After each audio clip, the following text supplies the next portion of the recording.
If someone had told me last winter that I'd be waking up alone in a one-bedroom apartment across town, listening to the buzz of distant traffic instead of her soft breathing beside me, I would have laughed in their face.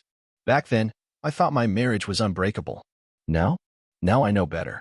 My name is Corbin. Yeah, not a name you hear every day. And the woman I thought would grow old with me is named Maura. We met in a coffee shop neither of us were supposed to be in.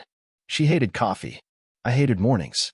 But somehow, that day we collided over a spilled drink and a shared laugh, and for a while, it felt like the universe had finally handed me something good.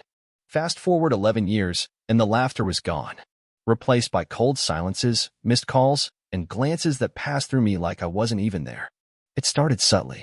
Maura worked as a freelance designer, meaning she kept odd hours. Some days she barely came out of her office. I thought she was just chasing deadlines. She said she was tired. I believed her. I always believed her, because that's what you do when you love someone so hard that you forget to protect yourself. Then came the night that still haunts me. We were sitting across from each other at our kitchen table, the room heavy with the scent of overcooked pasta and the tension we both pretended not to notice. I reached for her hand, trying to bridge the growing canyon between us. She pulled away sharply, her face tightening in that way that used to only happen when she was furious at something random, like a rude cashier or a slow driver. But this time, her anger was aimed squarely at me. "I can't do this anymore, Corbin," she said, her voice low but steady. "I don't want your touch. I don't want your love. You mean nothing to me now." At first, I thought she was joking. Some cruel joke, a jab at how distant we'd become.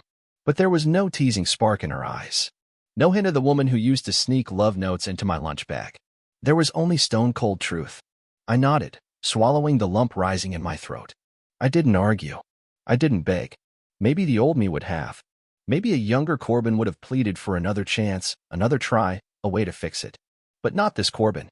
Instead, I pushed back my chair, grabbed my keys, and left. No grand exit. No dramatic words. Just a quiet goodbye that she probably didn't even hear over the humming refrigerator. I thought that would be the end of it. I thought I would drift quietly out of her life like a ghost. But life had other plans. Because the real betrayal, the truth hiding just beneath her coldness, was so much darker than I ever imagined. And it was about to come crashing down, faster and harder than anything I was prepared for. The first week after I left was a blur. I checked into a cheap extended-stay motel on the outskirts of town, a place with flickering lights in the hallway and a vending machine that ate more dollars than it gave snacks. It was the kind of place you go when you don't want anyone to know where you are, and honestly, I didn't even want to find myself. The first few nights, I barely slept. I stared at the cracked ceiling, wondering what I had missed. How do you go from being someone's whole world to being absolutely nothing? I kept telling myself it had to be me, that I must have failed her in some invisible way, let her down so many times that she couldn't even bear the sight of me anymore. It's funny how fast your mind turns against you when your heart gets ripped apart. But deep down, even through the fog of confusion and pain, there was a sliver of something uglier gnawing at me: suspicion. It wasn't just the emotional distance. It wasn't just the way she refused my touch. It was how she seemed happy about it. Relieved. Like she had been waiting for this, for me to finally get tired and leave so she wouldn't have to be the villain. That thought kept me up longer than the bedbugs ever could. One rainy afternoon, as I sat eating stale chips and scrolling mindlessly through my phone, I saw it. A notification from our shared cloud storage, one we had used to upload receipts, vacation photos, random notes. I had forgotten it even existed. I guess she had too, or maybe she thought I was too broken to check it. But there it was, a batch of new photos. Curiosity and dread wrestled in my gut as I clicked on the folder. And what I saw slammed me so hard I almost dropped the phone. Photo after photo of Maura, smiling wider than she had in years, with a man I had never seen before. They weren't just standing together. They weren't just having dinner. They were holding each other like they had belonged together forever. Kissing in public. Vacationing in places Maura always told me were too expensive for us to ever visit. Wearing clothes I didn't recognize. Smiling in ways I hadn't seen since the very beginning of our relationship. Each picture was a punch to the gut. Each laugh frozen in time was a dagger twisting in my ribs. It wasn't just some fling. It wasn't some mistake or moment of weakness. This had been going on for a long time. She hadn't drifted away because she was overwhelmed or stressed or tired. She had chosen someone else, while keeping me around like a backup generator she could switch on if things with him didn't work out. And all those months when she recoiled from my touch, when she said I meant nothing. She had already moved on. I just hadn't gotten the memo. Sitting there in that grimy motel room, holding my phone with shaking hands, I realized something that hit harder than anything else. I hadn't lost Maura. She had been gone a long time. I had just been too blind to see it. But she had made one critical mistake. She thought I would stay quiet. She thought I would slink away like a wounded animal and let her rewrite the story however she wanted. She had no idea who she was dealing with. Because if she wanted to play dirty, she was about to learn that even the nicest guy has his limits. The next morning, after a night of almost no sleep, I decided I wasn't going to sit there and rot while she paraded around town with her new boyfriend. I wasn't looking for revenge. I wasn't planning some crazy scene. But I refused to let her pretend I never existed, to let her rewrite our story like I was just some background character in the amazing new life she was building for herself. So, I started digging. It wasn't hard, honestly. People are careless when they think you're out of the picture. A few quick searches, some connections made from mutual friends who didn't know we had split yet, and suddenly, I had a name. Nolan Vick. 35 years old. Ran a boutique marketing firm downtown. Divorced twice already, classy. Digging a little deeper, I found his Instagram. Public, of course. It was a goldmine. Photos of him and Maura on dates, on vacations, at parties, all while she had been pretending to be too tired to even grab dinner with me. One photo was particularly hard to swallow. A New Year's Eve party.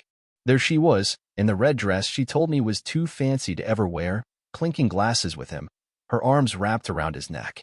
Timestamp December 31st, the same night I had sat home alone, watching the ball drop on TV while she claimed she was working late on a deadline. I leaned back in my chair, staring at the screen until my vision blurred. There was no room left for denial. No more making excuses for her. She hadn't just fallen out of love. She had deliberately, meticulously replaced me piece by piece, while lying straight to my face for months. And the worst part? Everyone else seemed to know but me. The mutual friends I called to check and suddenly got very quiet when Maura's name came up. Some gave short, awkward answers. A few didn't answer at all. It was clear now. They had seen the cracks forming long before I did. Maybe some of them had even seen her with Nolan. But nobody said a word. Because when a relationship starts rotting from the inside, people don't rush to save it. They just don't want to get splattered when it collapses. Still, none of it prepared me for what came next. Late that afternoon, as I sat at a diner nursing a cup of coffee that had long gone cold, my phone buzzed with a message from an unknown number. You deserved better. Meet me at Shelley's diner. I'll tell you everything. At first, I thought it was a joke. Some scam. But the place they mentioned, Shelley's, was a small, forgotten diner Maura and I used to stop at on road trips. It was too specific to be random. Something in my gut told me to go. Maybe it was foolish. Maybe it was reckless. But when you've already lost everything, what do you have left to fear? I paid my bill, grabbed my jacket, and headed out into the gray afternoon, the sky spitting cold rain against the windshield as I drove. Shelley's diner hadn't changed a bit. Same cracked leather booths, same broken neon sign buzzing in the window. I pushed through the door, the bell jingling overhead, and scanned the room. That's when I saw her. Not Maura. Someone else. Someone I never expected. And the second I sat down across from her, I realized that the truth I thought I knew was just the tip of the iceberg. Sitting there in that booth, tapping nervously at her coffee cup, was Lana, Maura's former best friend. They hadn't spoken in over a year, or at least that's what Maura had claimed.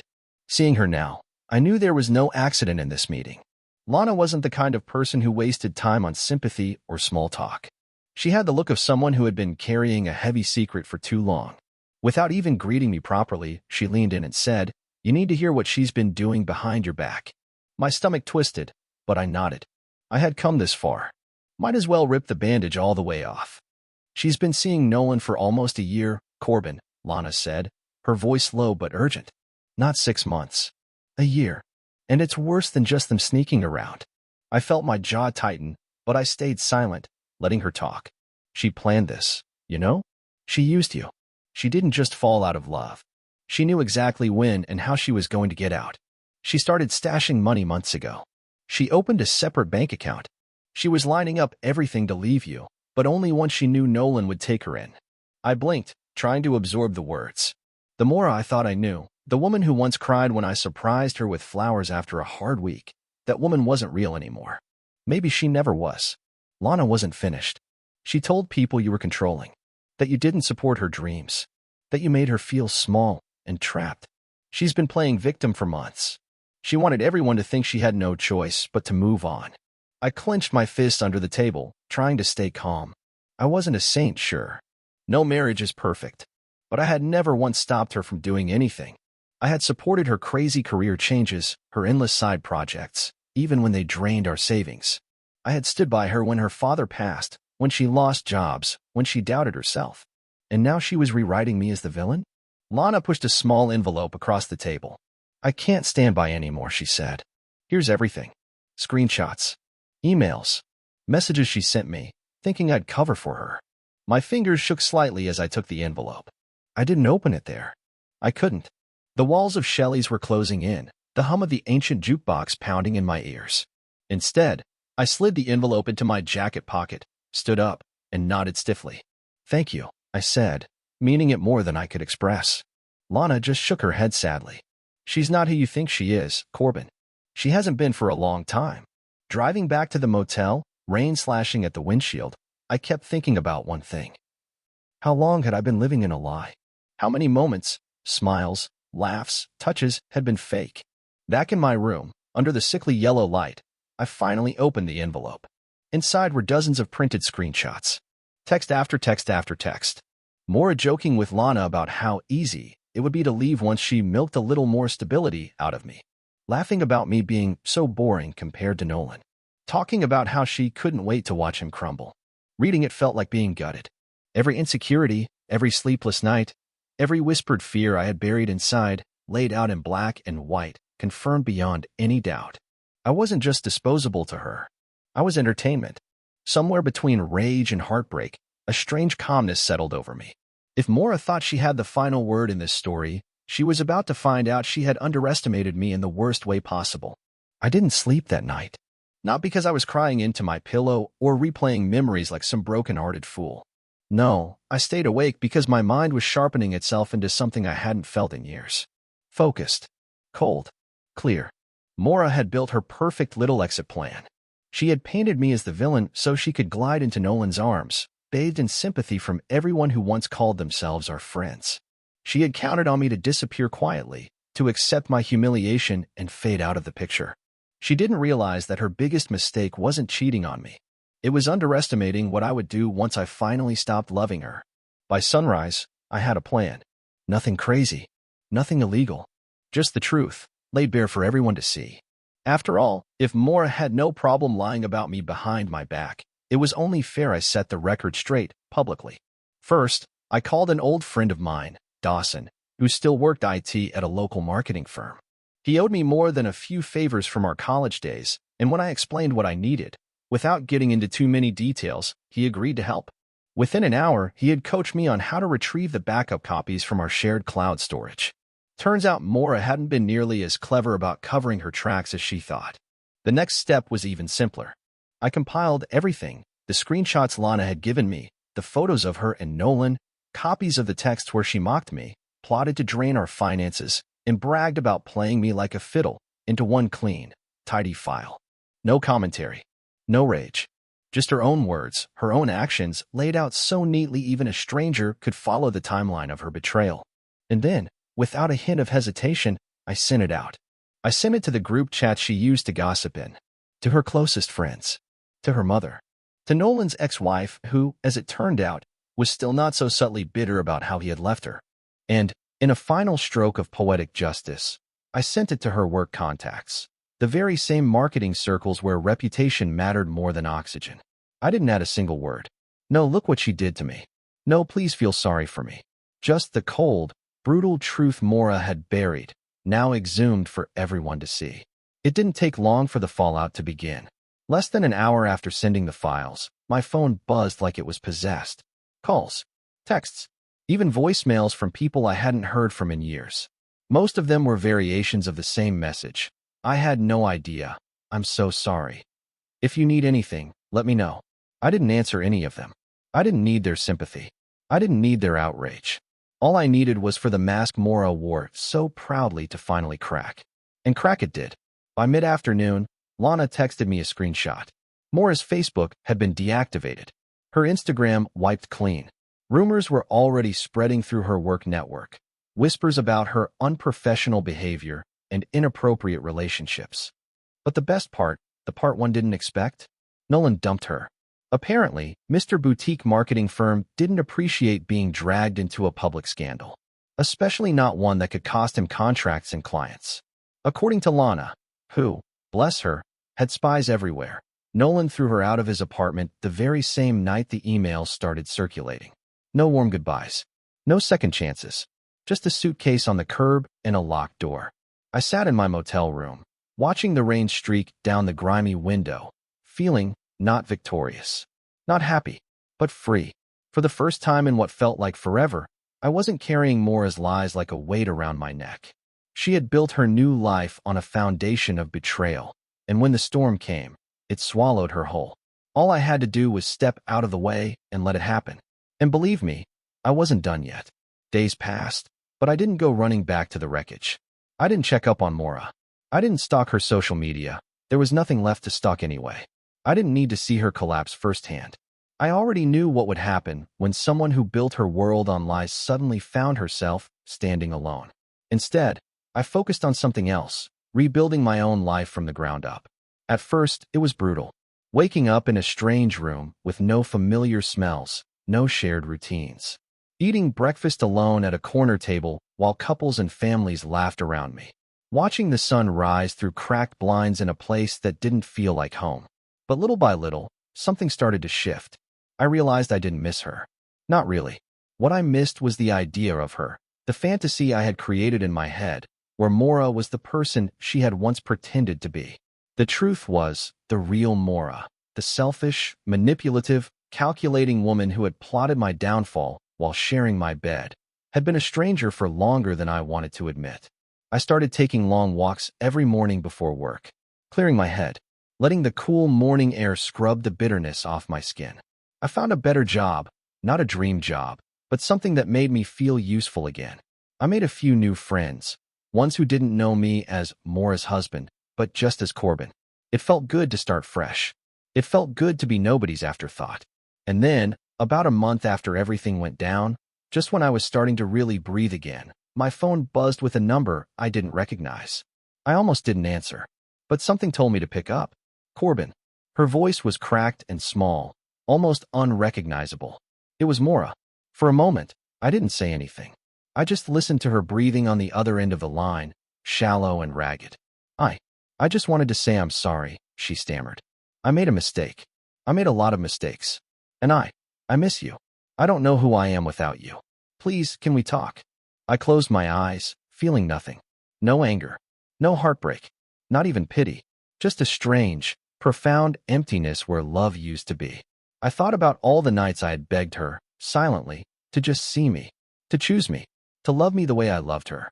And now, when there was nothing left to save, when her world had crumbled around her, she came crawling back, hoping I could patch the holes she had carved into her own life. I almost laughed, not out of cruelty, out of sheer disbelief at how predictable it all was. Maura, I said, my voice calm and steady. I'm not the man you left. I'm not the man you betrayed. He's gone. Silence on the other end. I could picture her sitting there, stunned, maybe crying, maybe trying to summon up one last manipulation. But it didn't matter anymore. I hope you find what you're looking for, I added. But it's not me. Then I hung up. No drama. No speeches. No second chances. I set the phone down, took a deep breath, and stepped outside into the cool evening air. The city buzzed around me, alive, chaotic, messy, but for the first time in years, I didn't feel lost inside it. I felt free. Because the truth was, Maura hadn't taken anything from me that I hadn't already started to outgrow. And whatever came next, it would be mine, and mine alone. Weeks turned into months, and with each passing day, the remnants of my old life faded a little more. I moved out of the motel into a small loft downtown. Nothing fancy, just clean walls, big windows, and most importantly, no ghosts. I filled it slowly, deliberately, piece by piece. Not with things to impress anyone. With things that made me feel alive again. Paintings I actually liked. A couch that was comfortable instead of stylish. Plants I somehow managed not to kill. For the first time in years, my home felt like a reflection of myself instead of a carefully curated showroom to impress other people. I didn't hear from Maura again after that call. I had half expected her to try to show up at my door, to send long, tearful messages, to beg for another chance. But maybe she understood, somewhere deep down, that the version of me who would have entertained that was dead and buried. From friends still loosely connected to her old world, I heard bits and pieces. After Nolan dumped her, she bounced around for a while, living with different friends, burning bridges wherever she went. Nobody trusted her anymore. She tried getting a new job, but her reputation followed her like a shadow. It turned out that being charming and pretty could open doors, but it couldn't keep them open once the truth caught up. I won't pretend I felt nothing when I heard those things. There was a grim sense of closure in knowing she couldn't outrun what she had done. But it wasn't satisfaction that filled me. It was distance. Like watching a storm rage on the horizon, knowing it couldn't reach me anymore. Instead, I poured my energy into rebuilding something real. I reconnected with old hobbies I had abandoned during my marriage, woodworking, hiking, even painting, badly but passionately. I started traveling, small trips at first, towns a few hours away, then states I'd never visited, letting new places scrape the rust off my soul. And somewhere along the way, without even noticing it happening, I started trusting people again. Not everyone, and not quickly, but enough to believe that maybe, just maybe, not every connection was a ticking time bomb. One afternoon, while sitting on a park bench sketching a group of kids playing soccer, a woman with a golden retriever stopped to tie her shoe nearby. We struck up a conversation about the dog at first, easy, simple, and before I knew it, we were laughing about how terrible I was at guessing dog breeds. Her name was Aloan. Another name you don't hear every day. There was no lightning strike. No dramatic fireworks. Just a warm, steady spark, the kind that doesn't burn you alive but lights a path you didn't even know you were looking for. We exchanged numbers. We met for coffee a few days later. And then again. And again. It was different this time. No pretending. No desperate clinging to a fantasy version of someone else. Just two broken people, healing the slow, hard way, together but whole on their own. One evening, a few months into seeing Aloan, we sat on my tiny balcony, sipping terrible wine and watching the city lights flicker below us. She turned to me and said, "You know, you don't talk much about your past." I smiled, a real one, not the cracked, tired smile I used to wear. "Some things are better left where they belong," I said. And I meant it. Because Maura was a chapter one had finished. Not ripped out. Not erased. Finished. And now, the story was mine to write, clean, unburdened, and finally free. Months passed, and life took on a rhythm I hadn't known I missed. Mornings didn't feel heavy anymore.